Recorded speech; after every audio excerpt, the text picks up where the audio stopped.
Otep à tous, bien-aimés frères et sœurs. Quand Corneille Nangaa lui-même donne des preuves à la Cour pénale internationale pour qu'on puisse l'arrêter, pour qu'on puisse l'amener en prison pour crimes de guerre, crimes contre l'humanité. C'est incroyable.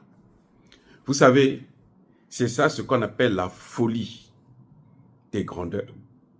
C'est-à-dire que c'est quelqu'un qui veut à tout prix être plus grand que ce qu'il est, être plus important que ce qu'il est.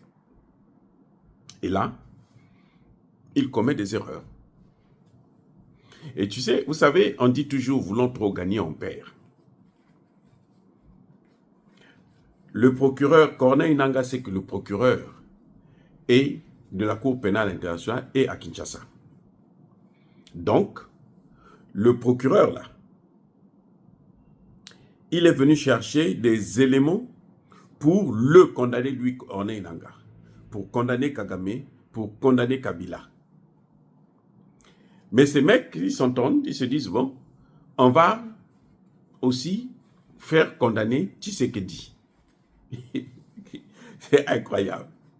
Alors, qu'est-ce qu'ils vont penser, qu'est-ce qu'ils vont trouver comme stratagème? Monsieur Corneille Nangaa organise un meeting à Bukavu. Comme d'habitude, on oblige à tout le monde de venir assister au meeting. Celui qui restera à la maison, eh ben, s'il est découvert que lui n'était pas venu au meeting, eh ben, c'est clair qu'il a signé son arrêt de mort. Et que, bon, on viendra le liquider. Ça, c'est clair. Alors, les gens sont venus nombreux, comme d'habitude, sont venus nombreux et tout. Et Corneille Nangaa fait son meeting, son show, comme d'habitude. Et puis, bon, vers la fin, qu'est-ce qui va se passer? Un Rwandais, un contrôlé, en fait, un contrôlé, c'est une façon de parler, mais en fait, c'est la technique, c'est le jeu qu'ils ont voulu jouer avec le sang des Congolais. C'est-à-dire que c'est incroyable comment les gens sont inhumains. Et Corneille Nangaa se dit être un Congolais. Moi, je me pose la question de savoir s'il est vraiment Congolais. Ou bien s'il est vraiment Congolais d'origine. Ou bien juste Congolais, bon, parce qu'il a pris la nationalité congolaise, et puis bon, il a été élevé à un niveau supérieur, et puis c'est tout. Monsieur s'arrange à tout faire pour que ils s'entendent, et un Rwandais va prendre une grenade, il va tuer plusieurs Congolais. Il lance la grenade en public. Le public est venu les assister. Ce même public qu'ils ont forcé à venir les assister, il les canarde.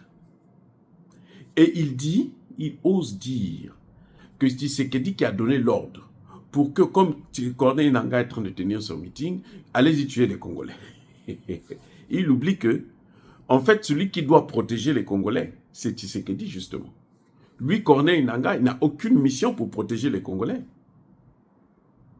Parce que Corneille Nangaa n'a été élu par personne, peut-être par Paul Kagame et Kabila, oui. Mais il n'a pas été élu par les Congolais, les vrais Congolais. Il n'a aucun mandat légitime. Comme Tshisekedi, là, le mandat de Tshisekedi, c'est de protéger cette population. C'est pour ça que j'ai parlé dans ma dernière vidéo que, mais il a une responsabilité politique.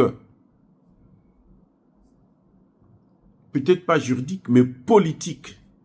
Parce qu'il n'a pas pu protéger. Chaque fois qu'un Congolais meurt en RDC, M. Tshisekedi devrait en fait pleurer. Parce que ça montre son incapacité à protéger ce peuple. Il est incapable, les amis. C'est ça la responsabilité politique. Il ne s'est pas donné tous les moyens pour le faire. Bref, M. Corneille Nangaa, qui n'a aucun mandat, veut maintenant accuser Tshisekedi pour que le procureur qui est là à Kinshasa puisse interpeller Tshisekedi pour le questionner et peut-être même pour délivrer un de ces jours un mandat d'arrêt contre Tshisekedi. Mais ça ne peut pas arriver, ça. Même si le procureur là est fou, il ne peut pas faire ça. Si Tshisekedi n'arrive même pas à mettre en prison un cafard comme Cholet ou en Bongo. C'est pas les gens là qu'il va mettre. Quelqu'un qui n'est pas capable de tuer une mouche, là, lui, il prie. C'est pour ça d'ailleurs qu'eux, ils sont en train de prospérer, parce que Tshisekedi prie. Lui, son problème, c'est prier. Il pense que Jésus va venir le sauver, va venir sauver la RDC. Non, c'est faux. Si quelqu'un vous dit ça, c'est faux. C'est faux. Ça, c'est des histoires, ça. Si les Congolais ne se réveillent pas, si les dirigeants congolais, si Tshisekedi ne fait pas le nettoyage au sein de l'armée, ils vont tous... le Congo va être balkanisé, va être morcelé. C'est clair. Ça, c'est... Il y a rien à faire. Hein. Ce n'est qu'une évidence. Donc, vous voyez, je crois que il y a un grand problème avec Corneille Nangaa. Plus il cherche à échapper à la prison future de la Cour pénale internationale, à la condamnation pour crimes contre l'humanité, plus il commet des crimes contre l'humanité. Et c'est ça quand on est un criminel. Lorsqu'on est un criminel contre l'humanité, on commet toujours ce genre d'erreur. On veut s'échapper, mais on aggrave la situation. Donc, Corneille Nangaa, en autorisant un tel cinéma cruel, il aggrave son cas. C'est ce qu'on appelle en matière de droit circonstances aggravantes. Il aggrave son cas. C'est-à-dire que si on pouvait lui dire, bon, on va te donner 2 ans, on peut dire non, donnez-lui 7 ans. Parce qu'il est complètement fou, il est irrécupérable. Vaut mieux qu'il reste en prison pour éviter d'arrêter de nuire encore à la population. Oui, c'est ça le grand problème que nous avons avec les dirigeants africains. Ou plutôt, les voyous comme ça. Il ne peut pas se dire, je veux tuer les Congolais pour que le procureur puisse penser que ce n'est pas moi, c'est plutôt Tshisekedi qui est en train de commettre les crimes. C'est aberrant. C'est incroyable de penser comme ça. Et la vérité est sortie tout de suite. Hein, le ministère de l'Intérieur du Congo a démontré par A plus B que non.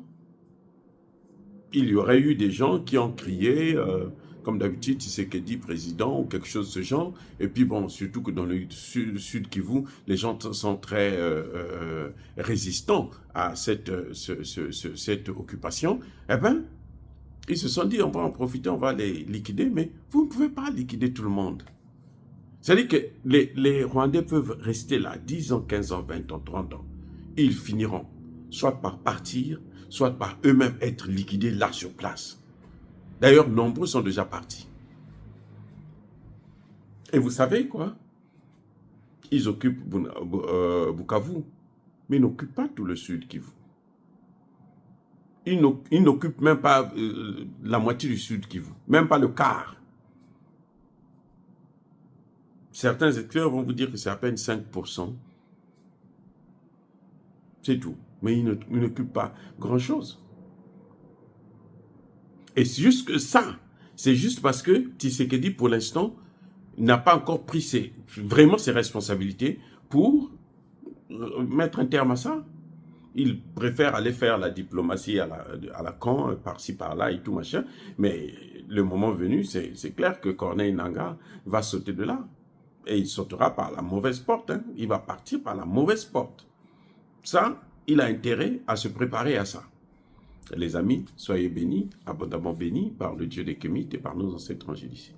Mais que tous ceux qui persécutent le continent africain le pillent et le déstabilisent, qu'ils soient noirs, blancs, chinois, arabes, juifs, indiens ou qui qu'ils soient punis, maudits, foudroyés, neutralisés, écrasés, effacés par le Dieu des Kémites et par nos ancêtres angélisés. Vive l'Afrique éternelle, j'ai dit et j'assume.